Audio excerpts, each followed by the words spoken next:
Magandang araw mga kaibigan. Pag-usapan natin ngayon ang posibilidad na ma-cite in contempt, makulong si VP Inday Sara o ang kanyang mga tauhan, undersecretaries, kung hindi pa rin sila magpakita sa gagawing pagpapatuloy na investigasyon sa Kongreso, yung House Committee on Good Governance. Okay, pakinggan natin itong balita ng UNTV. Rosalie, kailan yung schedule ng susunod na pagdinig ng Kamara dito sa issue ng paggamit ng pondo ng OBP? Aga, target sanang may pagpatuloy yung pagdinig ng House Committee on Good Government sa naging paggastos ng pondo ng tanggapan ni Vice President Sara Duterte sa susunod na linggo. Posibleng isagawa ang ikatlong hearing sa Lunes, October 14, ayon kay House Panel Chairperson Representative Joel Chua. Kung patuloy namang tatangging dumalo sa investigasyon ng mga opisyal ng Office of the Vice President, gaya ng Undersecretary at Assistant Secretary, maaari anyang magresulta ito sa pagpapataw ng contempt laban sa kanila.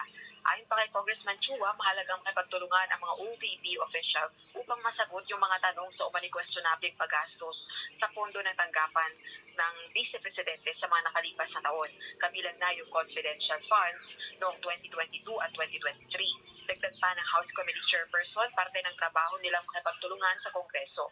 Nauna nang ipinaabot ni VP Duterte na hindi ito dadalo sa imbitasyon ng komite dahil sa walaan niyang badayang mga aligasyon laban sa kanyang opisina. Gayun din, hindi rin anya malinaw ang legislative objective ng komite. Nire-request na nitong itigil ang pagdinig at tiniyak na nakikipag-cooperate naman sa findings sa Commission on Audit o COA sa budget utilization nito. Samantala, naghahanap na rin ang House panel ng susuporta sa mga aligasyon ni dating Department of Education Undersecretary Gloria Mercado. Ito yung dating DepEd official sa ilalim ng dating DepEd Secretary na si VP Duterte na nakatanggap umano ng 50,000 pesos kada buwan sa loob ng 9 na buwan mula sa tanggapan ng pangalawang Pangulo. Balik sa iyo, Ada. Maraming salamat. Okay, so yun ang balita, no? Hindi pa tapos ang mga kongresista, lalo na itong Committee on Good Governance. Manila Congressman Joel Chua. Malala ko itong congressman na ito noong hindi pa nag-resign si VP Sara as DepEd Secretary. Siya yung mainit, siya yung palaging nananawagan na mag-resign si VP Sara. So, wala namang problema kasi halos lahat ng Pilipino gusto ng good governance, di ba? Sige, imbestigahan ang dapat imbestigahan para yung issue sa corruption, na ito yung prevalent na issue ngayon ng Pilipino, dapat masalanta. Kaya lang, yung issue ng confidential funds na yan, nandun na sa Supreme Court, nandun na sa COA. Mayroon lang disallowance at handa naman ang OBP na mag-comply. Bakit binubuhay pa yan sa Kongreso? So, ito na yung question. Are they really for good governance or political agenda? So, ang taong bayan nag-iisip. Okay? Kung talagang tutuhanan yung nila ng good governance, bakit yung birthday party ng Pangulo biglang sikreto sana, no? Biglang nabulgar. May Duran-Duran concert pala. Ilang millions ang bayad. O sinong nagbayad? Regalo daw ng mga kaibigan. Ano ba yun? Very clear. Paglabag sa batas, Anti-Graft and Corrupt Practices Act, Presidential Decree number 56. Then, meron pa yung Ethical Standard and Public Accountability. 3 batas yan eh. In-explain ng UP Professor Gatmaitan. Bawal yun. Impeachable offense yun. Graft and corruption yun, yung tatanggap ka ng regalo in the form of entertainment, bawal sa batas. Bakit tahimik sila? Wala na lang, kinalimutan na lang. Doon mo makikita yung, ulitin ko, maganda sana yan, yung kung sino yung may issue tungkol sa katiwalian. Yes, we'll fight for it. Yun ang gusto ng Pilipino. Bakit BP Sara lang? Yung Office of the President, laki-laki ng intelligence confidential funds. Bakit ang BP Sara lang ang tinatarget? So, yun na nga ang political agenda ba ito? Bakit? Okay. So, anong mangyari? Nako. Dito na, pag makikita ang matira ang matibay. Kasi nagsabi na si BP Inday Sara na hindi siya mag-attend. Or, yung mga USEC, ASEC niya, hindi niya pa-attinin.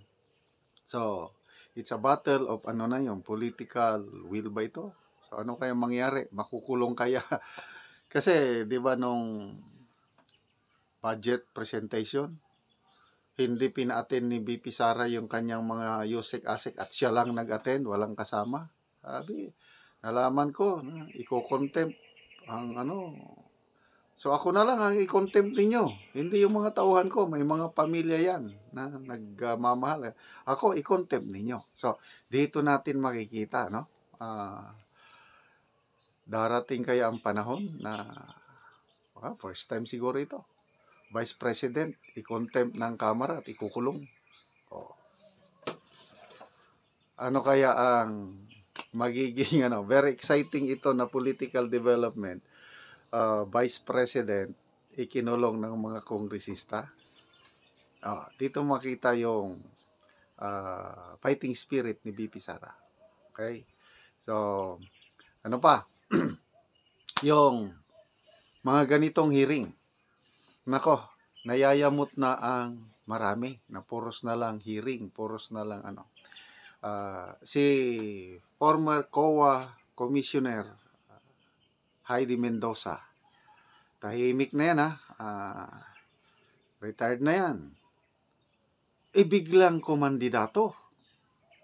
Bakit? Hindi niya na masikmura yung ginagawang ganyan ng mga lawmakers na hearing kaliwat kanan na wala namang patutunguhan. Sinasabi nila in aid of legislation. Itong Committee on Good Governance, ano ba yung batas na gusto nilang ipasa? Na hearing ng hearing. So, yun, hindi na makayanan ni Commissioner Heidi Mendoza, kaya nag-file siya ng kandidatura para matigil na itong ganitong kawawa ang mga Pilipino. Kawawa, hopeless na ang mga Pilipino kung pabayaan natin ang mga present na mambabatas ngayon yung ginagawa nila. So, nakaka-inspire. Yung isa pa, another questionable yung palaging singit ng pundo, yung unprogrammed funds. Ang laki, 2023 and 2024. Grabe, billions. I think, noong 2023, 700 billion ang unprogrammed funds. Itong 2024, 800 billion. Unprogrammed.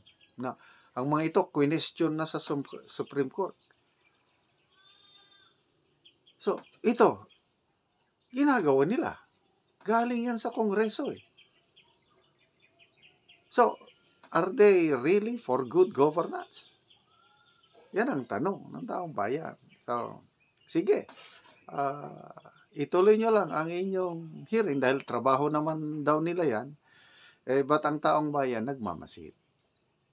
Pag ikinulong nila si BP Sara, ano kaya ang reaksyon ng mga tao? Alam nyo naman yung ugali ng Pilipino. Kung sino yung underdog, doon napupuntang simpatya. Baka magkakamali kayo pag i-cite in contempt nyo. Kasi nakikita ko hindi pababayaan ni VP Sara ang kanyang mga USEC or ASEC na mag-attend sa mga hearing na yan dahil masaiting contempt lang. She will sacrifice. Siya ang magpapakontempt. So, good luck sa mga kongresista na gustong ipakulong ang VP Inday Sara.